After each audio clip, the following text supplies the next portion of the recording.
دشمن کی جیل یا فوجی کیمپ سے فرار کی کوشش حریت پسند ہمیشہ کرتے چلے آئے ہیں اور گوریلا سرگرمیوں میں ایسی کوششوں کو بہت اہمیت دی جاتی ہے۔ سری نگر کی مرکزی جیل سے میرا فرار اتفاقیہ نہیں بلکہ ایک مکمل منصوبہ بندی اور نہایت احتیاط سے وضع کیے ہوئے آپریشن کا نتیجہ تھا۔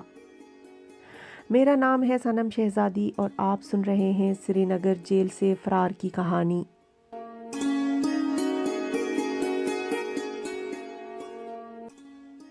جب میں گرفتار ہوا تھا، فرار کے بارے میں سنجیدگی سے سوچ رہا تھا اور 1967 کے وسط میں اس نتیجے پر پہنچا تھا کہ اس تحریک کے لیے جس میں کام کرنے کی غرض سے میں پاکستان سے مقبوضہ کشمیر میں آیا تھا، میرا فرار ہونا لازمی ہے۔ نیشنل لبریشن فرنٹ کے عسکری بازو کے سربراہ میجر امان اللہ آزاد کشمیر واپس چلے گئے تھے اور میرا جیل سے نکل کر اس بازو کو منظم کرنا ضروری ہو گیا تھا۔ پہرے کی سختیوں اور بعض دیگر وجوہات کی بنا پر میں نے یہ فیصلہ کیا کہ فرار میں باہر کے کسی آدمی سے مدد نہ لی جائے۔ اس فیصلے کی بنیادی وجہ یہ خیال تھا کہ اگر ایسی کوئی کوشش ناکام ہو گئی تو میرے ساتھ ساتھ ان حریت پسندوں کو بھی مصیبت میں مبتلا کر دے گی جو جیل سے باہر تھے اور جن سے میں فرار میں مدد لیتا۔ 1967 کے موسم خزاں میں سیکیورٹی سے متعلق بعض افراد جو سری نگر جیل میں تھے، جیل کے اس حصے میں منتقل کر دیے گئے جس میں ہم بند تھے۔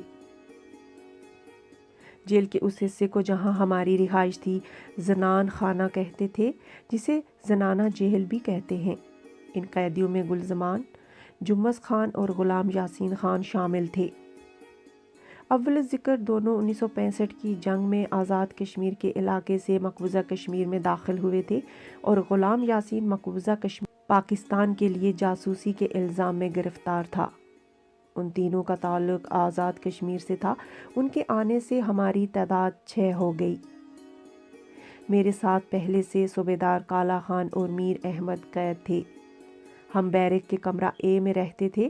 کمرہ بی کو ہم باورچی خانہ اور غسل خانہ اور رات کے وقت بیت الخلاء کے طور پر استعمال کرتے تھے۔ ان دونوں کمروں کے سامنے بجلی کے بلب تھے۔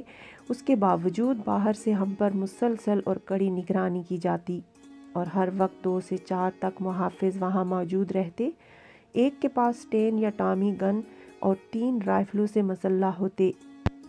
یہ محافظ بھارتی فوج کی سیکیورٹی سے تعلق رکھتے تھے۔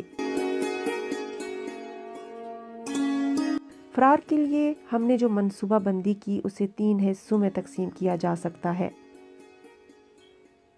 جیل حکام اور انتظامیہ سے ہمارے تعلقات، محافظ اور پہرے داروں سے ہمارا سلوک، بیرک میں ہماری طرز رہائش۔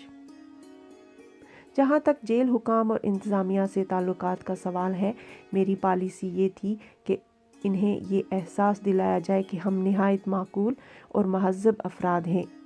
چنانچہ ان کے سخت ترین ضابطوں پر بھی ہم مسکراتے ہوئے تعاون کرتے اور کسی بھی وقت میں یا میرے ساتھیوں نے باقاعدہ منصوبہ بندی کے تحت انہیں یہ احساس نہیں ہونے دیا کہ ہم جیل کے عام قیدیوں کی طرح انتظامیہ کے لیے کسی قسم کی مشکلات پیدا کر سکتے ہیں۔ اگر کسی قسم کی کوئی شکایت ہوتی تو میں نہایت معقول طریقے سے کاغذ سپرنٹنڈنٹ جیل تک پہنچاتا اور شدید اصرار کے بعد ہم نے یہ منوایا کہ وہ جواب تحریری شکل میں ہم تک پہنچائے۔ اس طرح جیل حکام کو ہم سے کسی قسم کی تکلیف یا عدم تعاون کی شکایت پیدا نہ ہوئی۔ جیل کے بالائی حکام کے بعد ہم نے زیادہ توجہ نیچے والے سٹاف کے ساتھ دوستانہ تعلقات پیدا کرنے پر مرکوز کی۔ سٹاف میں وارڈن اور نمبردار یعنی پرانے قیدی بالخصوص شامل تھے اور اسے ہماری خوش قسمتی سمجھیے کہ ان کی اکثریت مسلمان تھی اور سرکاری ملازم ہونے کے باوجود وہ ہم سے تھوڑی بہت رعایت روا رکھتے۔ کبھی کبھار ہمیں ان میں سے ایک آدھ کے ساتھ گفتگو کرنے کا موقع ملتا اور کوئی محافظ نہ سن رہا ہوتا تو ہم واضح کرتے کہ جن باغیانہ سرگرمیوں کی وجہ سے ہمیں گرفتار کیا گیا ہے ان کا تعلق کسی طور پر لوٹ مار، چوری یا ڈاکہ زنی سے نہیں۔ بلکہ ہم کشمیر کی آزادی چاہتے ہیں اور غریب عوام کی بہتری کے خواہش مند ہیں، جو سیاسی آزادی کے بعد ہی حاصل کی جا سکتی ہے۔ چند ماہ کی کوشش کے بعد سٹاف میں سے خاص طور پر ہمیں کچھ ایسے ہمدرد مل گئے جو ہمارے چھوٹے چھوٹے بے ضرر کام، مثلاً عام جیل میں بند اپنے دوستوں یا ساتھیوں تک پیغامات بھجوانا وغیرہ بخوشی انجام دینے لگے۔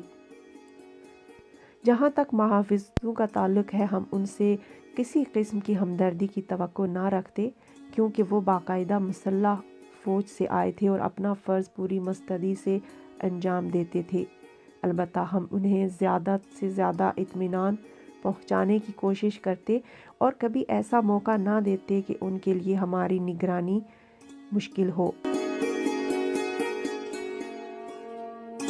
نئے آنے والے پہرے داروں کو عموماً یہ تاثر دیا جاتا تھا کہ ہم نہایت خوفناک قسم کے مجرم ہیں، چنانچہ ہماری پہلی کوشش یہ ہوتی کہ اس تاثر کو ختم کریں اور انہیں گھنٹے میں 60 منٹ تک مسلسل اپنی نئے آنے والے پہرے داروں کو عموماً یہ تاثر دیا جاتا تھا کہ ہم خوفناک قسم کے مجرم ہیں، چنانچہ ہماری کوشش یہ ہوتی کہ اس تاثر کو ختم کریں اور انہیں گھنٹے میں 60 منٹ تک مسلسل ہماری حرکات کے معائنے کی ضرورت محسوس نہ ہو۔ اس مقصد کے لیے آپس میں اور موقع ملے تو ان سے گفتگو میں ہم یہ ظاہر کرتے کہ ہمارے ذہنوں میں بھارتی فوجیوں کے خلاف کوئی دشمنی نہیں اور ہم خود باغی ڈاکو یا لٹیرے نہیں، سلجھے اور سنبھلے ہوئے فوجی ذہنیت کے سپاہی اور تنظیم اور نظم و ضبط کے نہ صرف خود پابند ہیں بلکہ اپنے پہرے داروں سے بھی اس کی توقع رکھتے ہیں۔